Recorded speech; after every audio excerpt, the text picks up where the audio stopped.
Australian award scholarship নিয়ে আপনারা কিভাবে কাজ করছেন? অস্ট্রেলিয়ান অ্যাওয়ার্ড স্কলারশিপকে সংক্ষেপে আমরা বলি ওয়াজ এইড স্কলারশিপ, যেটা খুবই গুরুত্বপূর্ণ এবং খুব প্রেস্টিজিয়াস একটা স্কলারশিপ। এখানে সবাই অ্যাপ্লাই করতে পারে না। যারা গভর্নমেন্ট সেক্টরে বা প্রাইভেট সেক্টরে প্রজেক্ট নিয়ে কাজ করছে মূলত তারাই অ্যাপ্লাই করে, এবং এটা খুব এত ক্রিটিক্যাল যে সবাই অ্যাপ্লাই করলেও এটা পাবে না। অনেক ভালো প্রোফাইলের অনেকে অ্যাপ্লাই করলেও অনেক সময় পায় না। সো দেখা যায় আমরা লম্বা সময় ধরে এটা কাজ করছি, লাস্ট 3-4 বছর ধরে তো এটা মিনিমাম আমরা এই প্রজেক্ট নিয়ে কাজ করছি। যারা অ্যাপ্লাই করছে তাদেরকে প্রোফাইল বিল্ড আপে আমরা সহযোগিতা করছি। বাট এখানে সবথেকে গুরুত্বপূর্ণ বিষয় হলো এদেরকে যে ডকুমেন্টসগুলো সাবমিট করতে হয় সেগুলো আপনাকে একটা ফরম্যাট আকারে দিতে হয়। এটা কিন্তু ডিআইএলপি একটা হলো মেন ডকুমেন্ট, এর পাশাপাশি রেফারেন্স লেটার লাগে দুইটা, যেটাকে আমরা এলওআর বলি। বাট ওয়াজ এইডের জন্য এটাকে রেফারেন্স লেটার বলা হয়। একটা আপনার ইউনিভার্সিটি থেকে নিতে হবে, আরেকটা নিতে হবে হচ্ছে আপনি প্রফেশনাল যেখানে জব করছেন সেখান থেকে, আরেকটা সিভি লাগবে তাদের ফরম্যাটে। সো এই বিষয়গুলো যখন আপনি নিজে করতে যাবেন, হয়তো অনেক সময় পাবেন না আপনার প্রফেশনাল ব্যস্ততার খাতিরে। বাট বিষয়টা আমরা এরকম ধরে নিচ্ছি না যে আপনি কোয়ালিটিফুল না, আপনি এটা তৈরি করতে পারেন না।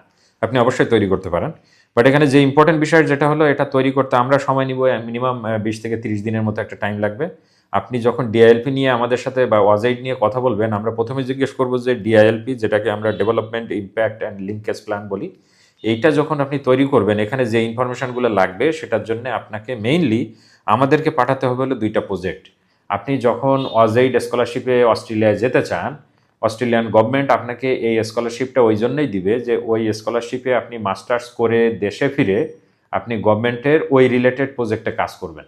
তার মানে আপনি ডিআইএলপিতে যে প্রজেক্টের বিবরণটা দিবেন, অস্ট্রেলিয়ান গভর্নমেন্ট চেক করবে যে আপনি 2 বছর পরে পড়াশোনা শেষ করে যখন দেশে ফিরবেন তখন আপনার জব ফিল্ডের ওই প্রজেক্টটা রানিং থাকবে কিনা, ওইখানে আপনি কাজ করতে পারবেন কিনা। সো আপনি যদি চান যে আপনি একটা শ্যাডো প্রজেক্ট বানায় দিবেন তাদেরকে, এই ধরনের শ্যাডো প্রজেক্ট যদি বানায় দিতে চান তাহলে কিন্তু ভিসা হওয়ার সম্ভাবনা, এই অফার লেটার পাওয়ার সম্ভাবনা থাকবে না।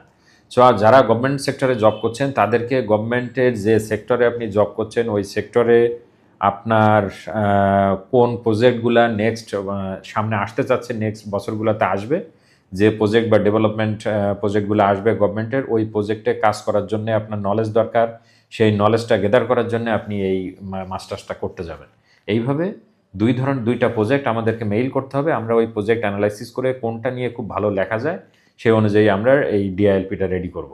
সুতরাং যারাই আমাদের কাছে থেকে আপনারা ডিআইএলপি লিখেন বা ডকুমেন্টস রেডি করেন বা না করেন, আপনি যদি নিজেও করেন তাহলে সবসময় মনে রাখবেন যে দুইটা যে ডেভেলপমেন্ট ইম্প্যাক্ট লিঙ্কেজ প্ল্যানের মধ্যে ডিআইএলপির মধ্যে যে প্রজেক্টের বিবরণটা লিখবেন সেটা কিন্তু অবশ্যই প্রজেক্ট আকারে থাকতে হবে। আপনি কোনো শ্যাডো প্রজেক্ট দিতে পারবেন না। সো আরও বিস্তারিত যদি আপনাদের সাথে এই প্রজেক্ট নিয়ে বিস্তারিত আলোচনা করতে চান, আমাদের অফিসে আসবেন, আমরা এই বিষয়গুলো নিয়ে আপনাদের সাথে আলোচনা করব। আর যারা ঢাকার অনেক দূরে আছেন বা বাইরের থেকে অ্যাপ্লাই করতে চাচ্ছেন তারা আমাদের সাথে অনলাইনে যোগাযোগ করতে পারেন, আমরা অনলাইন কাউন্সিলিং করতে পারি। আর এটা কিন্তু শেষ হয়ে যাবে এপ্রিলে অ্যাপ্লিকেশনটা। সো যত দ্রুত আপনি এই কাজটা রেডি করতে পারেন। আমাদের যেহেতু একটু প্রেশার থাকে ওয়াজেইড নিয়ে, সো যেহেতু আমরা বললাম 20-30 দিন টাইম লাগবে, সো আপনি সিরিয়াল দিয়ে রাখবেন, আপনার কাজটা আমরা শেষ করব। কিন্তু লাস্টে 15 দিন হাতে নিয়ে আপনি যখন আসবেন এপ্রিল মাসে বা মার্চের লাস্টে, এসে বলবেন যে আমার অ্যাপ্লাই করে দাও, আমি নির্বাচনের সময় ব্যস্ত ছিলাম বা বিভিন্ন ইয়ের সময় ব্যস্ত ছিলাম, গভর্নমেন্টের অন্য কাজে ব্যস্ত ছিলাম, জবের কাজে ব্যস্ত ছিলাম, এইগুলো বললে কিন্তু শর্ট টাইমে এটা রেডি করা যায় না। সো আপনাকে অবশ্যই হাতে টাইম নিয়ে ডিআইএলপি রেডি করার জন্য আমাদের সাথে দেখা করতে হবে, এবং ওয়াজেইডের আরও ডকুমেন্টসগুলো নিয়ে আমরা কাজ করব, এবং আমরা অ্যাপ্লিকেশানে কিন্তু আপনাকে সহযোগিতা করব।